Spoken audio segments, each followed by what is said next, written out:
오늘 하나님의 말씀은 로마서 9장 1절에서 5절까지 말씀입니다. 신약성경 251쪽에 있는 로마서 9장 1절부터 5절까지 말씀을 우리 다 찾으신 줄 알고 1절부터 함께 읽겠습니다. 시작. 내가 그리스도 안에서 참말을 하고 거짓말을 아니하노라. 나에게 큰 근심이 있는 것과 마음에 그치지 않는 고통이 있는 것을 내 양심이 성령 안에서 나와 더불어 증언하노니, 나의 형제 곧 골육의 친척을 위하여 내 자신이 저주를 받아 그리스도에게서 끊어질지라도 원하는 바로라. 그들은 이스라엘 사람이라. 그들에게는 양자됨과 영광과 언약들과 율법을 세우신 것과 예배와 약속들이 있고, 조상들도 그들의 것이요 육신으로 하면 그리스도가 그들에게서 나셨으니 그는 만물 위에 계셔서 세세의 찬양을 받으실 하나님이시니라. 아멘. 오늘 1절의 말씀을 근거로 해서 바울의 큰 근심이라는 제목을 가지고 함께 은혜를 나누려고 합니다. 오늘부터 이제 드디어 9장에 들어갑니다. 그래서 1장과 8장까지를 어떤 내용에 대해서 우리가 나누었느냐면, 왜 인간은 구원이 필요한가 라는 말씀이에요. 그러면 그 구원이 왜 필요한가? 왜 구원이 필요한가? 우리는 뭐이기 때문에요? 죄인이기 때문입니다. 그래서 죄인은 스스로 구원받을 수가 없습니다. 반드시 누구를 통해서? 예수 그리스도를 믿음으로 통해서만 구원받을 수 있습니다. 그래서 그렇게 구원받은 하나님의 자녀들이 죄로부터 해방이 되고, 율법으로부터 해방이 되고, 그리고 성령 안에서 해방이 되는 이러한 내용들을 1장부터 8장까지 쭉 이어져 내려오면서, 우리가 지난주 8장 39절에 보면, 그러므로 하나님의 자녀는 절대 하나님의 사랑에서 뭐 할 수 없다? 끊어질 수 없다. 이게 이제 마지막 선언이에요. 절대 끊어질 수 없어요. 우리가 하나님을 떠나고 우리가 하나님을 버리고 배교한다면 어쩔 수 없지만, 하나님의 편에서 우리를 절대로 뭐 할 수 없다? 끊어줄 수 없다. 이게 이제 우리가 8장을 마무리하면서, 그러면 요게 이제 바로 그렇게 이제 하나님의 자녀가 되었다면 12장부터 16장까지 어떻게 구원받은 하나님의 자녀로 살아야 되는가, 이렇게 연결되면 딱 좋은데, 오늘 이제 우리가 들어가는 9장부터 11장까지는 어떻게 보면 약간 삽입부분이라고 볼 수가 있는데, 이 내용은 뭐냐면 유대인의 구원, 이스라엘의 구원에 관한 부분을 바울이 고민하며 오늘 제목처럼 근심하며 고통까지 느끼면서, 그러면 우리의 동족 이스라엘은 어떻게 되는가?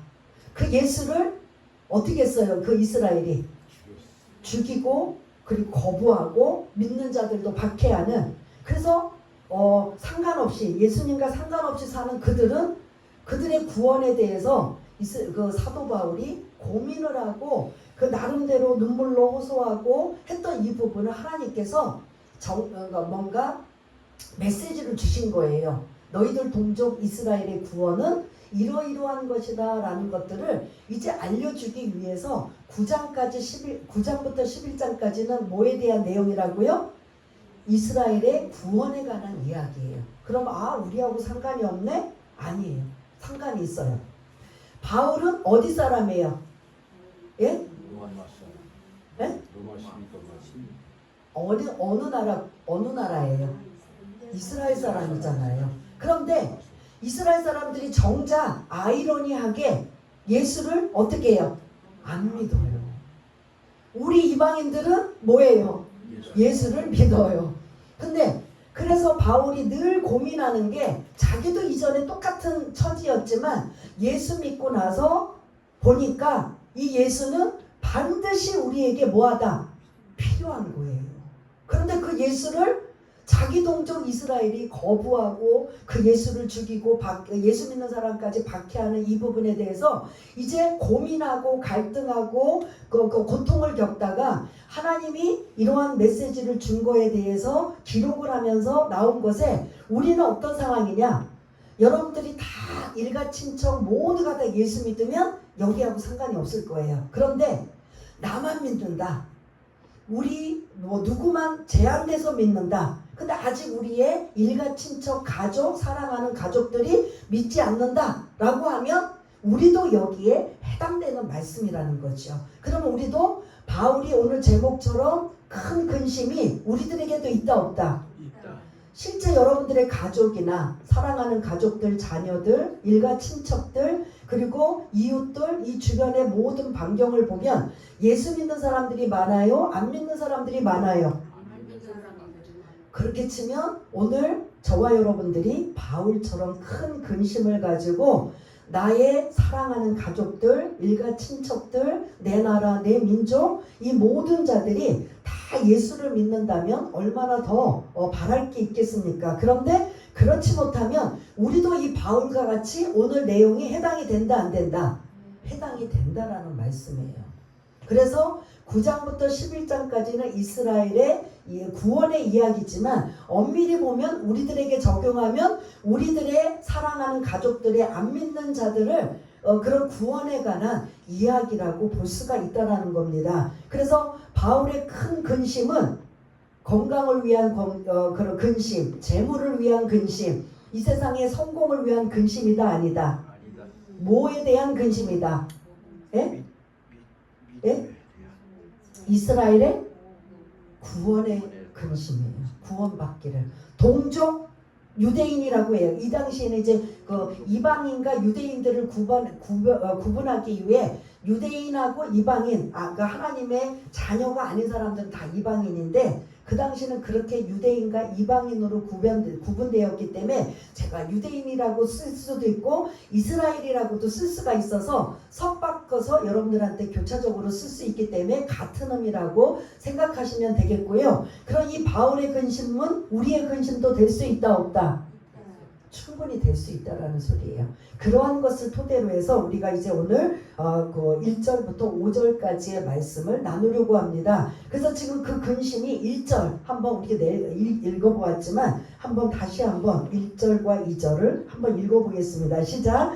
내가 그리스도 안에서 참말을 하고 거짓말을 아니하노라. 나에게 큰 근심이 있는 것과 마음에 그치지 않는 고통이 있는 것을 내 양심이 성령 안에서 나와 더불어 증언하노니 라고 하면서 오늘 바울의 큰 근심은 슬픔이에요. 바울의 큰 슬픔 그리고 그런 정신적인 고통, 바울에게는 늘 이것이 따라다녔다는 거예요. 내 일가 친척, 골육 친척 가족, 내 나라, 내 민족이 누구를 거부해요? 예수를 거부하고 안 믿는 것에 대한 이러한 고민을 늘 갖고 있기 때문에 그의 증거로 이방인의 복음을 전하는 이방 나라를 갈 때마다 그는 가장 먼저 어디부터 들려요? 회당부터 들려요. 회당은 누가 모인 곳이에요? 자기네 동족 유대인들이 모인 곳이기 때문에 그 나라 이방 지역에 가서 복음을 전할 때마다 그는 뭐부터 찾으냐면 그 지역에 회당이 있나 없나부터 찾아요. 회당이 있다라는 건 유대인들이 살고 있다라는 거예요. 회당이 많다는 건 유대인들이 많다라는 소리예요. 그런데 회당이 없다. 그러면 그곳에 뭐가 없다? 유대인들이 없다는 거예요. 그래서 그렇게 1차 선교, 2차 선교, 3차 선교 유럽까지 복음을 전하러 가면서도 항상 그는 뭐부터 찾고 있었는가? 회당부터 찾았는 거예요. 그래서 먼저 유대인들에게 복음을 전하고 거부하고 배척을 당하면 이제 다음 순서 어디에게로 간다? 이방인에게로 복음이 이제 이어지는 이러한 걸 볼 수가 있는데 아무튼 그런 고민에 대한 이야기를 오늘 이제 9장부터 11장까지 나누는데 이들이 어떤 사람들이냐 이거죠. 하나님, 이 이스라엘, 즉 유대인 제가 섞어서 쓴다고 했어요. 이 유대인들, 즉 이스라엘, 바울에게 속한 바울이 근심하고 있는 동족 이스라엘이 예수를 안 믿는 이들은 도대체 어떤 사람들이냐? 4절, 5절을 좀 띄워주시기를 바라겠습니다. 여러 가지 많은 8가지, 9가지 이상의 특권을 가지고 있어요. 하나님이 주신 뭐다? 특권을 가져요. 저와 여러분들은 대한민국의 자연적으로 태어나서 살고 있으면 대한민국에 뭘 가지고 있어요? 특권을 가지고 있어요. 대한민국 국민으로서. 근데 요즘은 이제 외국인들이 많이 우리나라에 들어와서 살면서 이제 그런 우리나라에 뭐 하는 거죠? 국적을 바꾸는 이러한 걸 볼 수가 있는데 그러려면 쉬운 일이 아니에요. 근데 우리는 우리나라에서 자연적으로 태어나면 그런 국적을 바꾸거나 뭐 이런 것들이 어려워요, 안 어려워요? 뭐 신경 쓸 필요도 없이 자연적으로 대한민국에서 태어나면 대한민국의 특별한 특권을 우리가 다 누리고 있는 걸 볼 수가 있습니다. 그것처럼 이스라엘 백성들은 하나님 앞에 특별한 특권을 가지고 있어요. 특별한 권리, 특권을 가지고 있어요. 그게 4절에 보면 그들은 누구다? 이스라엘 사람이다. 이스라엘 하면 어디서부터 시작한 거죠? 하나님이 너희들은 이스라엘 민족으로 형성이 될 거야 라고 시작하기보다는 처음에 이스라엘이라는 단어가 어디서 나온 거죠? 누구의 이름에서 나온 거예요? 야곱의 이름에서. 약복강가에서 천사와 씨름하여 겨루어 이겼다. 겨루어 이겼다고 해서 야곱의 새 이름을 뭘로 줬어요? 이스라엘이라고 진 거예요. 그래서 그 이스라엘에 그때 그 이름을 따서 이제 그들은 떠돌아다니는 히브리인들 이렇게 그런 강 건너온 자들 나라도 없었어요. 근데 그때부터 그들은 이제 민족을 형성하여 이름이 뭐라고요? 그들은 이스라엘 사람이다라는 국가가 이제 야곱의 12아들을 야곱의 아들을 통해서 애굽에 내려가 민족을 형성하는 이러한 그래서 그들은 하나님이 특별한 권리를 주셨는데 어떤 사람이다? 이스라엘 사람이다. 그리고 그들은 또한 뭐다? 그 다음 뭐예요? 그들은 양자다. 우리가 이제 8장에서도 우리도 양자라고 했는데 그들은 처음부터 이스라엘 민족으로 백성으로 자녀로 선택된 그들은 하나님이 너희들은 내 소유야. 그 이스라엘 백성들을 향해 너희들은 내 소유야. 내 아들이야. 양자야 하고 이런 특권을 준 양자라는 특권을 준 거예요. 근데 우리는 누구를 믿음으로 양자가 된 거예요? 예수를 믿음으로 양자가 된 걸 우리가 8장에 나누어 예수를 믿는 전제 조건으로 양자지만 이들은 그냥 자연적으로 하나님께서 너희들은 내게 가지고 있는 모든 것들을 물려줄 상속자야 라고 누구를 택하신 거예요? 이스라엘을 택하신 거예요. 이게 권리라는 거예요. 특권이라는 거예요. 그 다음 뭐예요? 뭐가 나와요? 영광. 오늘 이 많은 특권은 구약에 있는 말씀을 가지고 이제 나누려고 합니다. 영광 하면은 세키나, 히브리어는 셰키나라고 하고 헬라어로는 독사라고 해요. 독사하면 여러분들 그 뱀만 생각하고 있는데 독사가 영광이에요. 근데 영광하면 구약에 어떤 때 모든 백성이 하나님의 영광이 임할 때가 언제냐면 출애굽기예요. 출애굽하고 이스라엘 백성들이 광야 40년 동안 하나님의 영광이 가득했다. 그게 뭘로 드러나요? 뭘로? 광야에서 40년 동안 하나님의 영광이 가득한 그 상황을 구체적으로 어떤 사건들이 나와요? 구름기둥과 불기둥, 그 다음에 만나와 메추라기. 그 광야에는 불 한 포기도 없고 물 한 방울도 없는 그곳에 구름기둥으로 인도하시고 그게 하나님의 영광이에요. 밤에는 얼어 죽지 않게 불기둥으로 임하시고 그리고 굶어 죽지 않게 하늘에서 매일매일 뭐가 내려와요? 만나와 메추라기를 내려주시고 그 다음에 그들의 옷이 신발이 40년 동안 헤어지지 않도록 뭐 해주신 거예요? 하나님의 영광이 임하여서 그러한 영광이 다른 데도 있지만 모든 백성이 모두 누릴 수 있는 특권을 그때 그 영광을 누렸던 걸 우리가 기억할 수가 있고요. 그 다음에 또 뭐가 특권이 있어요? 언약. 이걸 이제 다른 말로 약속인데 뒷부분에 또 약속이 나와요. 그 4절에 나오는데 언약과 약속은 약간 좀 달라요. 언약은 큰 틀로 아브라함의 언약, 다윗의 언약, 모세의 언약, 뭔가 하나님께서 그들에게 아주 큰 틀로 주시는 약속의 말씀이 언약이라면 약속은 이제 뒷부분에 말씀을 드리겠지만 메시아에 관한 약속된 말씀이에요. 그래서 선지자들을 통해 구약의 선지서가 굉장히 많이 나오는데 선지서를 통해 이런 메시아를 너희들에게 보내주실 것이다라는 약속을 주신 거예요. 그래서 언약과 약속은 좀 달라요. 시내산의 언약, 그 다음에 다윗의 언약, 아브라함의 언약, 이 언약과 그리고 메시아를 보내주시겠다라는 약속들, 이러한 것들의 특권을 누구에게 주셨다? 우리 이방인들 안 믿는 자들에게, 이스라엘에게만 주셨다. 그리고 또 뭐가 있죠? 율법. 율법하면 뭐가 떠올라요? 누구에게 주신? 모세에게 주신 십계명. 그 십계명을 613가지의 조항으로 만들어서 너희들은 이제 내 백성이니 하나님의 백성이니 이렇게 살아라, 거룩하게 살아라 주신 메시지예요. 그런 율법을 이방인들, 하나님과 상관없는 자들은 절대 안 주시고 누구에게만 주셨다? 하나님의 자녀인 이스라엘에게만 주셨다. 이런 특권을 주셨고요. 그 다음에 뭘 주셨어요? 예배를 주셨어요. 예배, 구약의 예배는 제사예요. 하나님을 만날 수 있는 통로를 주신 거예요. 이 예배를, 제사를 통해서 제물을 희생하면서 죗값을 대신하고, 그래서 하나님을 만날 수 있는 이러한 장소를 뭐를 통해서 주셨다? 예배를 통해서. 이것도 이스라엘의 뭐라고요? 특권이에요. 지금 말씀드린 그들은 이스라엘 사람이고 그들은 영광과 그리고 언약과 그 다음에 율법과 예배와 그리고 약속들과 그 다음에 그런 양자됨과 이러한 특권들을 지금 다 누구에게만 주셨다? 이스라엘에게만 주신 거예요. 그 다음에 또 뭐가 나오죠? 5절에 보면은 조상들도 그들의 것이요. 우리가 알고 있는 믿음의 조상들, 아브라함, 이삭, 야곱, 여호수아, 모세, 다윗, 다니엘, 그 외에 막 그런 믿음의 조상들도 다 누구의 것이요? 이스라엘의 것인 제한된 이런 특권을 그 믿음의 조상들도 그들에게 주셨고, 가장 중요한 육신으로 하면 누가 그들에게서 나왔다고요?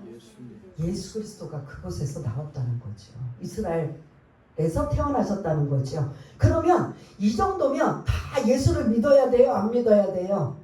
근데 그 예수를 뭐한다? 안 믿는 것뿐만 아니라 그분이 메시아로 오시는 그 메시아로 오신 예수를 그들의 손으로 뭐했다? 죽였다. 이런 특권을 가졌음에도 불구하고 특권을 하나님이 그럼 왜 주셨는가? 하나님 왜 이런 특권을 주셨을까? 야, 너희들 잘난 척하라고? 띵까띵까하고 놀고, 야, 우리들은 니네하고 달라라고 살으라고? 하나님이 그런 특권을 주신 건 사명을 감당하라고. 너희들이 말씀대로 살고 하나님의 자녀답게 살고 그러면서 온 인류에게 너희들이 그 하나님을 뭐하라고? 전하라고 하는 사명을 주신 거예요. 그런데 특권만 받고 그 사명은 감당했다 안 했다? 감당하기는커녕 그 예수를 죽이고 못 박아 죽이고 거부하고 예수 믿는 사람들을 거부하고 배척하는 이런 일까지도 만드는 자들이 누구다? 그러면 하나님이 주신 특권을 이들은 특권으로 의식만 가졌지 누리기만 했지 하나님의 진정한 의도를 이루었다 못 이루었다? 못 이룬 거예요. 그래서 그 특권을 이제 누구에게 주셨느냐? 이방인 중에서도 또 누구에게? 이방인도 다 이방인 중에 다 누구에게? 예수 믿는 자들에게 특권이 넘어간 거예요.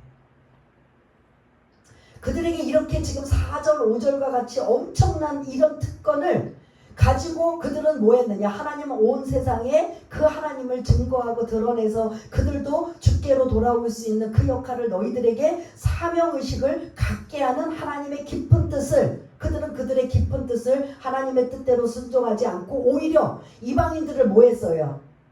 경멸하고 무시하고 부정하다고 하고 경리하고 상종을 안 해요. 하나님이 이런 특권을 주신 건 그들에게 너희들이 본을 보이면서 그 하나님의 살아계심을 그리고 그 하나님을 알리고 전하여서 그들도 하나님을 믿을 수 있게 하는 사명을 주셨는데 그들은 그 사명을 무시하고 오히려 그 이방인들을 모았다고요? 경멸하고 경리하고 부정하게 여기고 상종도 안 하는 거예요. 그럼 이게 하나님이 주신 특권을 제대로 사용하는 거예요? 아닌 거예요? 네? 그래서 이 많은 은혜와 특권이 결국은 누구에게로 넘어갔다?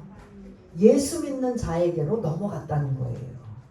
그래서 모세 그 시내산 언약 때 하나님께서 뭐라고 하냐면 그때 처음으로 너희들은 내 백성 내 소유고 그리고 제사장 나라가 될 것이고 그 다음에 거룩한 백성이 될 것이다 라고 출애굽기 19장에 등장해요. 그 말씀을 주셔요. 시내산 언약 때. 그 이스라엘 백성들에게 너희들은 내 소유다. 내 백성이다. 그리고 제사장의 나라가 될 것이다. 제사장 나라가 뭐냐면 다리 역할이에요.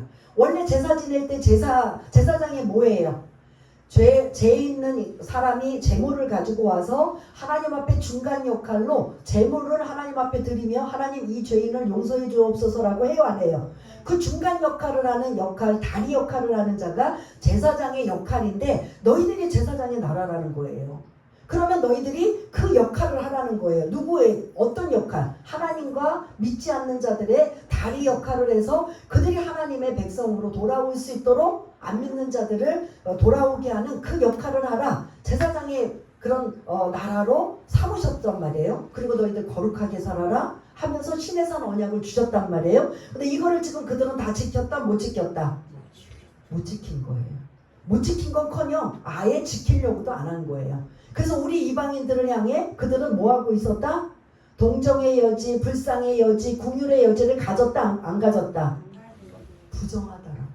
개 되지만도 못하다. 우리를. 그러니 그 하나님을 전하는 이런 영향력이 있어요, 없어요? 못하니 그게 예수 믿는 사람으로 이제 이방인들에게 하나님이 넘어온 거죠. 베드로전서 2장 9절에 보면 너희는 왕 같은 제사장. 그리고 또 뭐라고 나오죠? 예? 너희는 택하신 족속이요 왕같은 제사장이요 거룩한 나라요 그의 소유가 된 백성이니. 아까 제가 조금 말씀드린 이 말씀을 사실은 누구에게 주신 거예요? 이스라엘 백성들에게 주셔서 그들은 그렇게 살면서 온 인류를 향해 하나님을 알리고 전하여 그들도 구원의 대상이 되게 너희들이 그 역할을 해라. 근데 그들이 그 역할을 못하니까 이 역할이 이제 누구에게로 온 거예요? 예? 지금 저와 여러분 예수 믿는 우리들에게 주신 거예요. 이 특권이 우리에게 넘어와서 그럼 우리도 똑같이 이 역할을 해야 된다 안 해야 된다? 해야 되는 거예요. 야, 이스라엘 백성들이 이렇게 엄청난 4절 5절과 같은 특권을 받아놓고 진짜 너무하네. 우리 이방인들은 개돼지 취급하고 우리를 사람 취급도 안 하고 부정하게 보고 격리하고 경멸하네. 이렇게 끝나는 게 아니라 나는 그럼 어떤가? 나도 베드로전서 2장 9절에 보면 나도 이런 특권을 주셨는데 나는 예수 안 믿는 내 가족과 이웃과 친척과 안 믿는 모든 자들을 향해 나는 어떤 마음으로 대하고 있는가? 오늘 사도 바울의 근심이 나에게도 있는가? 이게 지금 똑같이 우리랑 같이 적용할 수 있다는 소리예요. 바울만 근심하는 게 아니라 이 근심은 사실은 누구에게도 동일하다. 우리에게도 동일하다. 이해가 되십니까? 예, 이러한 특혜와 은혜를 주신 거예요. 그런데 그들이 그거를 못하니까 이런 하나님의 큰 특권이 이제 누구에게로 넘어왔다? 우리 예수 믿는 이방인들에게까지 넘어와서 우리가 그 역할을 하도록 하나님께서 기회를 주셨다. 이게 우리에게도 똑같이 주신 특권이라고 볼 수가 있습니다. 이 특권을 우리는 어떻게 사용해야 되는가? 이제 3절을 한번 읽어보겠습니다. 시작. 3절. 나의 형제 곧 골육의 친척을 위하여 내 자신이 저주를 받아 그리스도에게서 끊어질지라도 원하는 바로다. 아멘. 이 말씀이 뭐냐면 내 골육 친척, 내 동족이 예수만 믿는다면 나는 예수님에게서 끊어져도 상관이 없다. 저주를 받아도 상관없다. 나나 지옥 가도 상관없다. 누구만 믿는다면 내 동족 이스라엘이 예수만 믿는다면 그만큼 자기가 꼭 지옥 가고 싶다는 게 아니라 그만큼 뭐에 대해서 간절하다는 소리예요. 예? 이스라엘의 구원에 대함이 간절하다는 소리예요. 어렵지 않죠? 뭐 8절까지 계속 어렵다고 호소하시는데 오늘 말씀 어려운 것 같아요? 안 어려운 것 같아요? 예? 이해 이제 다 되셨죠? 근데 요 지금 말씀 이 3절에 사도 바울이 내 동족이 예수만 믿는다면 나는 그리스도에게서 끊어질지라도 저주를 받을지라도 나는 좋다라고 할 정도로 이스라엘의 구원에 대한 열망과 그 근심이 가득 담아 있다면 구약에 혹시 이와 비슷한 용어로 말한 사람이 있는데 기억나세요? 예? 저주를 받을지라도 생명책에서 이름이 지어질지라도 누가 그렇게 했죠? 응? 내 이름이 생명책에 지어질지라도 어떻게 하기만 하면 나는 그만큼 모세가 하나님 앞에 간절하게 모세라고 제 이름을 얘기했네. 모세가 했잖아요. 금송아지 사건으로 하나님이 엄청난 진노가 임하셔서 이제 나는 너희들하고 상관하지 않겠다. 아까 주신 말씀 거룩한 너희들은 내 소유고 거룩한 백성이고 왕같은 제사장 이러한 약속 특권을 다 주셨는데 이들이 하나님하고 상관없는 하나님이 가장 싫어하는 우상을 섬기고 있잖아요. 그러니까 하나님이 오죽하면 모세도 십계명을 받아가지고 내려오면서 뭐 했어요? 그 십계명을 깨뜨릴 정도로 그 정도였는데 하나님의 마음도 진노, 분노가 엄청나셔서 내가 너희들에게 약속한 가나안 땅은 들어가게 하지만 나는 너희들과 이제는 지금부터 함께하지 않겠다. 딱 하나님께서 이제 이별을 선포하셔요. 그러니까 모세가 중간에서 하나님 없이는 우린 절대로 안 됩니다. 그러니 하나님 진노하지 마시고 그 진노를 거두십시오. 그러면서 그 하나님의 그 이스라엘 백성들이 금송아지로 하나님을 배반하고 배척하고 그렇게 등 돌린 그들을 향해 하나님의 그 진노를 향해 진노를 풀기 위해서 모세가 얼마나 간절히 기도하고 하나님의 마음을 움직이려면 뭐라고 했느냐? 내 생명책에서 내 이름을 지워질지언정 지워져도 좋으니 이 백성을 뭐 해달라고요? 용서해달라는 그 기도, 모세의 중보기도에 오늘 본문의 말씀이 구원하고는 다르지만 어떻게 보면 좀 비슷한 그 내용이 오늘 3절에 등장하고 있는 걸 볼 수가 있습니다. 바울이 지금 그런 심정이에요. 나만 천국 가면 뭐하나, 나만 구원받으면 뭐하나, 내가 이렇게 이방인들을 향해 숱한 죽음의 위협을 무릅쓰고 이렇게 복음 전하는데 정작 내 가족, 친척, 내 동족은 예수를 배반하고 거부하고 박해하는데 이거 지금 어떻게 나만 천국 가면 뭐하나, 이게 대한 이 고민이 지금 계속 지금 오늘 1절과 5절에 담겨져 있는 거예요. 그러면 어떤 칠순잔치를 하는 아버지가 막 그냥 손님들도 초대하고 큰아들이 막 그냥 엄청 화려하게 잔치를 베풀어 줘요. 근데 아버지가 어두워요. 그늘이 졌어요. 아버지, 그러니까 그 큰아들이 이제 그 아버지가 그늘이 진 거를 알고 웃으세요. 오늘은 큰 잔치고 좋은 날 아니에요. 웃으세요. 다른 사람들은 잘 모르는데 큰아들은 계속 아버지한테 그렇게 지금 계속 웃으세요. 오늘 좋은 날 아니에요. 그러면서 뭐라고 하냐면 동생은 그 사람도 아니니까 잊어버리세요. 동생 없다고 생각하세요. 그럼 저 아버지가 기뻐하지 못하는 이유는 뭐예요? 동생 작은 아들이 이 잔치에 오지 못한 여러 가지 상황과 그리고 여러 가지 그런 어려움이 있어서 뭐 그런 장기간 뭐 아버지랑 결별을 했든지 아니면 그 상황에 못 왔든지 아버지는 누가 신경이 쓰이는 거예요? 작은 아들이 신경이 쓰이는 거예요. 그런데 이제 큰 아들은 그건 동생도 아니에요. 그건 뭐 동생이라고 나는 생각도 안 할 거니까 아버지 그냥 제가 동생 목까지 내가 다 할게요. 아버지를 위로한다고 말했는데 그게 아버지는 더 뭐했다? 마음이 아픈 거예요. 얘야, 이렇게 그냥 엄청나게 잘 차려주는 이 잔치와 같은 이 잔치를 네가 베풀어 주면 내가 고맙지만 이거보다 아무리 못되고 나쁜 동생이라 할지라도 그 동생을 네가 동생으로 여기는 게 나한테 진짜 효자고 잔치다. 부모의 마음이 이해가 되시죠? 예? 하나님의 마음은 그렇다라는 소리예요. 우리가 어떤 마음으로 우리가 살아가고 있는가? 나만 구원받아, 나만 은혜 받고, 나만 그냥 기뻐하고, 막 그냥 감사하고, 막 충만하고, 펄펄펄펄 뛰는 이러한 상황에 눈물이 나와야 되는 거죠. 누구에 대한 눈물? 예? 내 사랑하는 남편, 아내, 자녀, 그리고 친척, 형제자매, 그리고 내 사랑하는 주변에 있는 사람들이 아직 예수를 믿지 않는다면 그들을 위한 영혼의 눈물이 우리에게 있어야 된다라는 거죠. 그게 없다면 반쪽짜리밖에 안 된다는 소리예요. 막 나는 은혜 받고 감사하고 감격하고 그래서 많은 체험도 하고 그래서 그 사랑 그 은혜가 너무 귀하고 감사해서 하나님 감사해요. 여기서만 머물리지 말고 그러면 그 다음은 어떻게? 그런데요, 내 남편이, 내 아내가, 내 자녀가, 내 이웃이, 내 친척, 형제자매가 아직 그 예수를 이렇게 내가 감격하고 감사하고 은혜 받고 있는 그 예수를 아직도 안 믿고 있고 그리고 못 믿고 있네요. 그들을 어떻게 하면 좋아요? 그들을 향해 눈물로 하나님 앞에 매달려 호소한 적은 바울처럼 있는가? 이게 이제 9장부터 11장까지의 말씀인 걸 볼 수가 있습니다. 그래서 그 어려운 1장부터 8장까지 어려운 교리적인 이론이 끝났더니 이제 우리를 불편하게 하시네?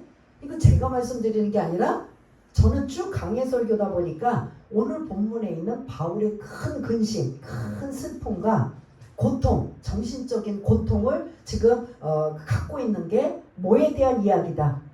이스라엘의 구원에 관한 이야기다라는 거죠. 그러면 우리도 이제 9장부터 11장까지 이 말씀을 쭉 나누면서 우리들도 이 고민을 해야 돼요? 안 해야 돼요? 예? 해야 돼요. 해야 되는 거죠. 그래서 마지막 말씀, 부자와 나사로 아시죠? 부자가 이 세상에서 막 그냥 바랄 것 없이 막 그냥 원도 없이 잘 먹고 잘 살고 매일 잔치 열고 막 맨날 그냥 떵떵거리며 살아요. 근데 그 집 문 앞에 누가 있어요? 그 집. 예? 나사로는 그 집에 맨날 던져주거나 그냥 먹을 걸 주면 거기서 근근히 먹고 사는 그지로 살아요. 근데 이들이 죽었어요. 누구는 천국 가고 누구는 지옥 갔어요. 부자는 지옥 가고 거지 나사로는 천국의 아브라함의 품에 안겨서 그냥 기쁨과 감사와 평안을 누려요. 근데 지옥에 있는 그다 부자가 지옥 갔다는 소리 아니에요? 뭔지는 모르지만 그는 하나님께서 택한 백성이 아닌 거예요. 그러다 보니까 이제 지옥에서 물 한 방울도 허용하지 않는 그 상황에 천국에 있는 그 자기가 하찮게 여기고 무시하고 업신 여겼던 그 그지가 천국에서 행복함으로 있는 거를 자기가 보는 거예요. 보면서 뭐 하냐면 내 지금 지옥에서 죽을 것 같으니 물 한 방울 내 혀 끝에 좀 물 한 방울이라도 나한테 허용해 달라. 근데 그곳에는 그 물 한 방울도 허용할 수 있다 없다? 허용이 안 돼요. 없어. 그러면서 그 거지 나사로를 부러워하면서 주여 누군가가 내 집에 가서 지옥이 이렇다라는 걸 좀 알려주시고 모두가 지옥에 오지 않도록 알려주소서. 이게 지금 우리가 그런 심정을 가져야 된다라는 소리예요. 지금 그 바울의 큰 근심이 이미 그는 3층 천국도 가본 사람이에요. 그리고 그 경험과 체험과 은혜도 다 맛본 사람이에요. 그리고 이제 천국 갈 이 모든 것들을 이제 다 예비돼 놓은 사람이에요. 근데 그렇게 좋은 곳에 누구만 간다고 생각하니? 바울 자신만 간다고 생각하니? 그리고 나머지는 못 가면 다 어디로 가는 거예요? 그 물 한 방울도 허용하지 않는 지옥에 떨어진다고 생각하니 바울은 뭐 할 수밖에 없어요? 큰 근심과 고통에 그가 고통을 받을 수밖에 없는 거죠. 그래서 영혼을 위한 눈물, 바울이 영혼을 위한 눈물이 있다면 우리들에게도 그 영혼에 관한 눈물이 우리들에게도 있는가? 나는 그 하나님이 주신 특권을 유대인들 이스라엘 백성들이 감당했어요. 사명을 감당했어요? 안 했어요? 감당하지 못한 그 특권이 이제는 누구에게로 넘어온 거예요? 우리에게로. 근거가 베드로 전서 2장 9절의 말씀이에요. 이스라엘 백성들에게 주신 건 출애굽기 19장에 주신 말씀이었는데 그 말씀이 그들이 전하지 않고 오히려 경미하고 경멸하고 부정하게 여기는 우리들에게 넘어와서 베드로 전서 2장 9절 너희는 택하신 백성이요 그리고 왕같은 제사장이요 그런 거룩한 그런 하나님의 소유로 우리가 힘입은 우리들은 그럼 똑같이 계속 유대인들처럼 경멸하고 격리하고 나만 가면 돼. 뭐 내 가족, 이웃, 친지, 뭐 형제자매, 뭐 그게 뭐가 중요해? 가봐야 알지. 근데 정말 가봐서 후회하면 그때는 때가 어떻게 돼요? 늦으리. 정말 이렇게 잘하시고 때는 늦으리야. 그러니 여러분들이 듣기 불편하고 듣기 괴로워도 계속 말씀을 통해서 여러분들에게 알려주시는 거예요. 그 말씀이 내 마음판에 심령과 간절과 골수를 쪼개는 말씀으로 와닿으면 나는 해야 되는 거예요. 근데 안 하두면 뭐 아직 뭐 죽을 때가 안 됐는데, 뭐 아직 천국 갈 때 안 됐는데, 아직 나도 뭐 그렇게까지 하고 싶지도 않고, 이렇게 하면 계속 하나님은 우리에게 기회를 주시는데 그 기회를 놓치면 아까 말씀하신 대로 이제 주님이 다시 오시면 그때는 때는 뭐한다? 늦어요.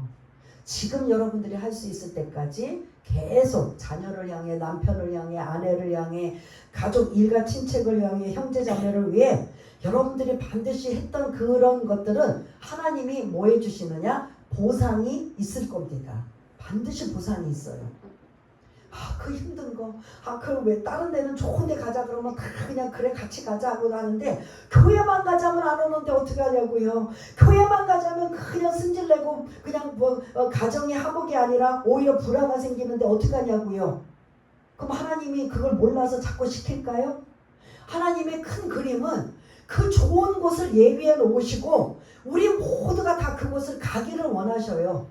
근데 우리가 전하지 못하고 알리지 못하고 그들을 강요하지 못해서 함께 가지 못한다면 나 할 만큼 했는데 난 더 이상 못해요 라가 아니라 끝까지 마지막 순간까지 그들을 마치 물에 빠져 허우적거리는 그들을 살리려고 몸부림치는 그거를 우리는 해야 된다 안 해야 된다? 예? 해야 된다라는 거죠. 이것이 바울의 큰 근심이라면 이 근심이 저와 여러분들에게도 있어지기를 바라겠습니다. 그래서 오늘 이 말씀을 기억하면서 우리 한번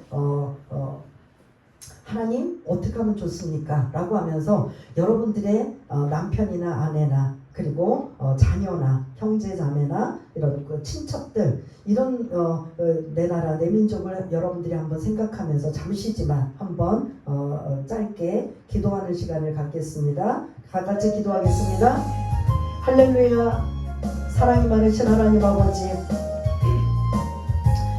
이스라엘 백성들에게 이렇게 엄청난 많은 특혜와 특권을 주셨음에도 불구하고 그들이 하나님의 뜻, 사명을 감당하라고 주신 걸, 그들이 감당하라고 주신 것을 오히려 격리하고 경멸하고 부정하게 여기며 아무것도 하지 아니하고 오히려 특권의식을 누리고 있는 그들의 모습이 우리 모습은 아닌가 한번 생각해 봅니다. 아버지 하나님, 그들이 그런 역할을 감당하지 못해서 우리들에게까지 그 역할이 특권을 우리들에게까지 넘어왔다면 우리도 그들처럼 특권의식만 가질 것이 아니라 하나님의 귀한 사명을 우리 모두가 내 자녀에게, 내 형제 자매에게, 그리고 내 아내와 남편에게, 내 이웃에게, 내 사랑하는 친척들에게 나는 과연 영혼을 위한 눈물을 흘리며 그들을 설득하려고 노력했으며 그들을 애쓰려고 노력했던 모습이 우리들에게 있는가? 그러한 연민과 애정과 사랑의 눈물이 있는가? 반드시 그러한 곳에는 희생이 따름을 아버지 하나님 잊지 않고 아버지 기억하여서 바울의 근심이 나의 근심이 되고 바울의 고통이 나의 고통이 되어서 이렇게 말씀을 이제 하나하나 배워가며 우리가 어떤 마음으로 어떤 자세로 나아가야 될지를 다시 한번 깨닫게 해주시는 말씀으로 감사를 드립니다. 이 말씀이 우리 마음판에 새겨져서 우선 구원받은 우리는 감사하고 감격하고 그 은혜로 살지만 이제 또 다른 내 사랑하는 주변의 모든 사람들이 어떻게 하면 그들이 주께로 돌아올 수 있는가, 그것을 고민하며 근심하며 살아갈 수 있는 우리 모두가 될 수 있도록 주님 도와주옵소서. 모두가 감사드리오며 사랑이 많으신 예수님 이름으로 기도드리옵나이다. 아멘.